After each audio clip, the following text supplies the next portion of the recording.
The environment is the invisible hand that shapes your behavior. If you can control the environment, then you can change your behavior, because people get to overcome their addictions, or people get to overcome their negative behaviors and etc. Do this by changing their environment. It's not necessarily willpower that gets them to change their behaviors. It's in them removing and doing away with the impulses and stimuli that reinforces the negative behaviors, or the stimuli that makes them crave to act in certain ways. So in order to adopt positive habits, you have to have stimuli in your environment that make you to crave to do the positive habits, while just minimizing and eliminating the stimuli in your environment that make you behave in ways that are taking you away from your purpose or taking you away from your best self. I'm gonna give you a few examples from my life of how I overcame negative habits. So the first one being masturbation. So I feel like porn, to a large extent, is abundant. Pornographic images and content that is not good for us as men, or content that doesn't help us to become our best self, is abundant in our world. If you're living in a country whereby like access to the internet is easy, access to like magazines, extra stuff like that is easy, then you at some point might come to a point whereby you fall addicted to like porn, you engage in porn and you masturbate and etc. So I too went through that phase of like weakness, and I had to overcome that. In order for you to overcome that phase of your life, you have to come to realize that your environment dictates how you behave. If you can change what you see, then you can change your behavior. So what I did is that I minimized the stimuli that made me to act a certain way, or to act negatively, to end up masturbating, etc. Or I minimized the women that I saw on Instagram, or the women that were revealing too much skin on Instagram, by going to my settings on Instagram, going to account, going to my sensitivity, content control, and putting it to less. So when you put it in that less feature, what happens is that you get to see less destructive content. So I recommend that you do that if you haven't done, if you're struggling with like masturbation and etc. The online space also serves as an environment. So we have more neurons dedicated to sight than to all the other primary senses. So what we see to a large extent dictates how we live our lives. So if you can change what you see, then you can change your behavior. Still me minimizing what I see, that I got to change my behavior. So the moment I removed things that motivated me to act in a certain way, the less likely I was to act in that certain way. It's in removing myself from those groups of people that like talking about sex and etc. that I also removed a part of stimuli that help to reinforce the negative behavior, because people who act in negative ways try to have their friends reinforce the negative behavior. They find comfort in their friends telling them that they also engage in the negative behavior. So you feel like it's the normal thing, whereas it's something that's weakening you and then lowering your masculine energy. The same principle can be applied, right? So if you have people, let's say you have women on your WhatsApp that are posting pictures revealing too much skin, revealing their bodies and etc. What I can highly recommend for you to do is that you need to block them, right? You need to delete their numbers, and then that's it. You can't play around with such things, because you have to remove all sorts of temptations that are gonna lead you astray when it comes to like masturbation, when it comes to like porn and etc. Remove all stimuli and remove yourself from peer groups or friend groups or situations and group chats and etc. that give you the idea of like porn and etc. That's how you get to overcome it. And secondly, what I did on top of that is that I broadened my knowledge, right? So knowledge equals to light, right? So when you have knowledge about a specific topic, you have light in your mind, right? Whereas when you lack knowledge about a specific topic, then you're in darkness, you're in oblivion. I went on to understand the power of sex. I understand the destructive power of like lust and etc. So when you read religious texts, right, they speak about lust, they speak about sex, and they always tell you that sex outside of marriage is gonna drain you of your energy, right? It's gonna leave you feeling shameful, it's gonna leave you feeling guilty. So after masturbating, after watching porn, right, after you masturbate, you feel a sense of shame, you feel a sense of guilt. With those two feelings, you can't really accomplish much, right? You can't be productive. You feel like everyone is watching you. You feel like everything is going haywire. Your energy is drained. You're lazy. You want to sleep. You don't want to be productive. You don't want to do anything. So you can understand that there's wisdom contained in the Bible and in other books that are talking about sex in the religious sense, because now when you have sex with someone, it's like you're marrying them, right? It's you coming together that you become one with that person. So now when you become one with that person, everything that is you your thoughts, your emotions, and everything becomes one with that person. So if that person has like depression, they have anxieties, they have all those negative things, you become one with that person. Your souls intertwine and become one. So you can understand the power of that. When you're engaging in like things like porn, you can understand that you get to connect, because now this is a spiritual thing. It's not only you connecting like on a physical level, you also get to connect on like a spiritual level, because your mind to a large extent can tell the difference between what's happening right now in the physical world or what's happening, something that you're imagining. Because whether you're watching porn, you also get an erection, right? Meaning that your brain interprets it as you having sex, right? It gets to release the same hormones, you get to feel the same way as if you are carrying out the act. This is just to show you that in order for you to overcome that addiction or to overcome that problem in your life, what you need to do is that you need light, right? You have to go and read the Bible. Hear what the Bible says about sex. Seek out people that speak about sex in a religious sense, right?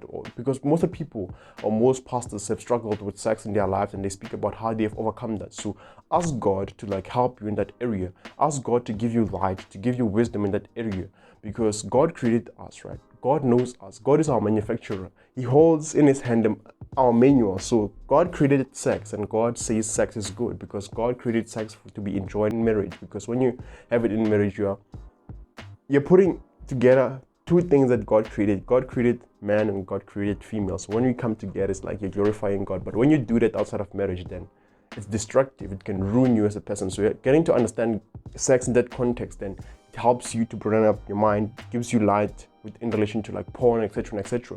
And then that's the best way of going about things. So there's like a series done on this by Transformation Church, so you can check them out. I'll put a link to it, and then you can check it out up there, and then you'll get to grow from that. So get wisdom, and then change your environment, remove all the negative stimuli to level up in that area. Now moving on to a new habit. So this is a positive habit, right? I wanted to drink more water, so I wasn't drinking enough water. So in order to drink more water, what I did is that I got bottles of water, right? And I placed them in the environments where I spend most of my time. So in my primary environments, I spend most of my time in my room, because that's where I get to work, that's where I get to write my blogs, that's where I get to shoot videos, edit, that's where I get to exercise, that's where I get to pray, that's where I get to do most of the things that I do on a daily basis. So I spend most of my time in my room. So it's in me putting water bottles in my room, in my table, and putting them in obvious spots that I got to drink more water. So if you can make a cue a big part of your environment, then you're more likely to engage in that activity or that behavior, because now you have the stimuli that tells you, here I am, take part in me. Whereas if your bottle of water is like tucked away in the fridge, then it's difficult for you to drink enough water, because the only time that you're going to go to the kitchen, let's say you go to the kitchen like 3 times a day, and when you open the fridge and say you want to drink water, you wouldn't drink enough water, because you're only going to drink a cup, and that'll be it. So in having a bottle and seeing it every day, then you're more likely to open it and then drink it. Also make sure that you put it in easy to reach spots. So I put it in an easy to reach area so that I can easily reach it and open it and then drink water. So it's in me doing it and putting it in front of my table, putting it in like obvious spots in my room, and putting it like in obvious spots in the kitchen that I got to drink more water. So that's one part of like drinking water. So now moving on to like study. I used to use my laptop for multiple things. I use it for business, for like studying. I use it for like watching shows, for playing video games, and etc., and etc. And I also used it in like one spot. So in my room, I'll do multiple things on my laptop, and then whenever I wanted to do something that's productive, it became difficult, because now all those tasks were competing for my attention. So the easiest task to do always won, which is what? Playing video games or watching anime or watching Netflix, because now it's easy to do that. There's minimal effort required, there's minimal focus required to like do those things. Whereas when it comes to like business, when it comes to like editing videos, when it comes to like studying, I have to pay attention, I have to focus, I have to be intentional.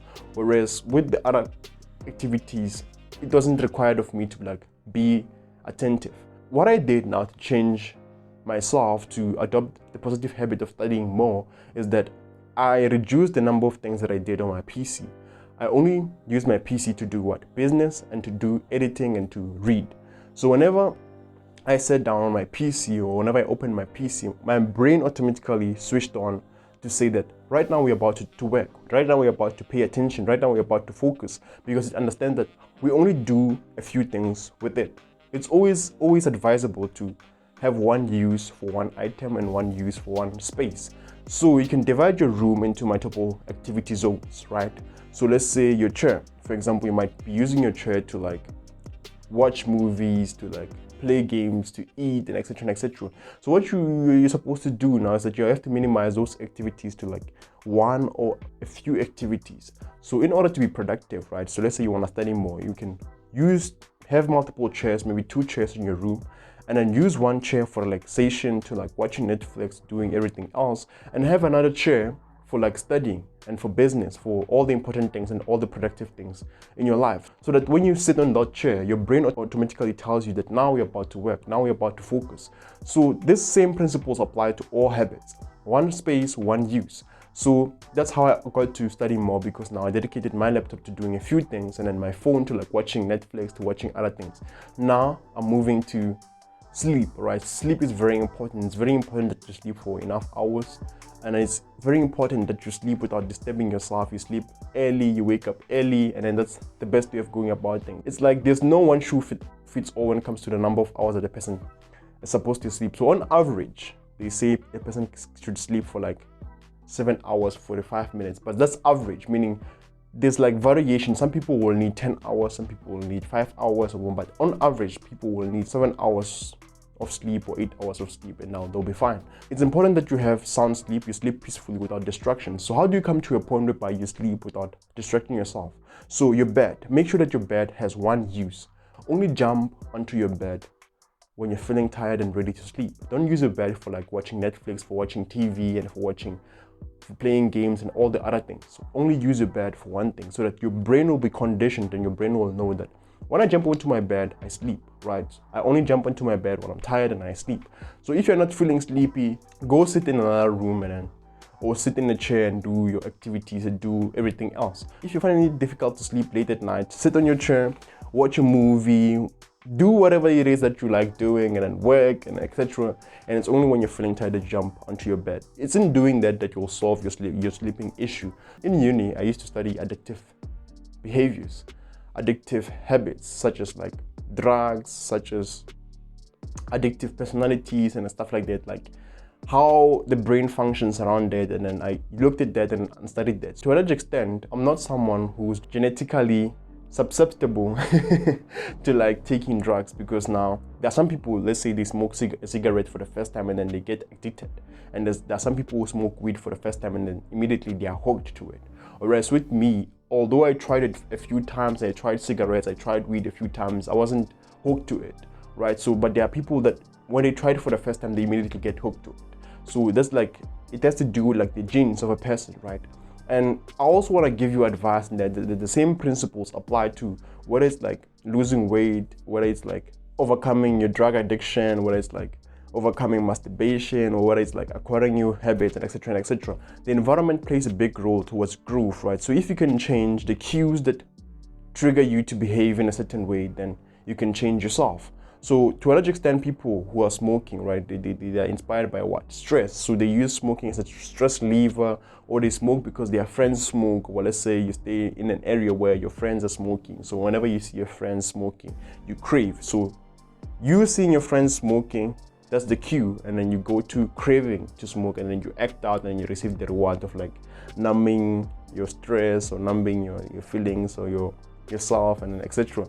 So what you need to do is that you need to remove yourself from such environments that are negative for you, and put yourself in environments that have less temptations, that are gonna be less tempting for you to behave in the ways that you're trying to change. If it's like eating, right, make it difficult for you to like get food, right? Make it difficult. Don't have foods in your fridge, don't have foods in like easy to reach spots. Make it difficult for you to get foods, and instead of like ordering them online, make it a point that when you want to eat junk food, you have to go out to eat at the restaurant. So that adds friction. So it's in you adding that friction, because now you won't have the junk food in your room or in your kitchen or anywhere else. It's in you designing your environment in a specific way and assigning tasks to each zone and each space, that you're able to counter and to remove all the negative habits, and to have spaces whereby you know that you're able to focus on the positive things that are going to help you to grow. So I hope that this is specific enough, and I use some of my own ways of like overcoming negative habits, and I hope these ways will also work for you and they'll help you to improve. So if you want to add positive habits in your life, make the cues for those habits obvious. Let's say you want to drink more water, put the water in obvious spots. If you want to be more productive, always have your laptop open. If you want to record more videos for your YouTube, etc., set up your area so that it's easy for you to like sit down and just record, right? This same principle can apply with everything. So right now I just looked at Q, and hopefully in the future I'll look at the other pieces of the puzzle, like your craving, your reward, and your behavior, and etc. And shout out to Raphael for recommending that I do this video. Cheers.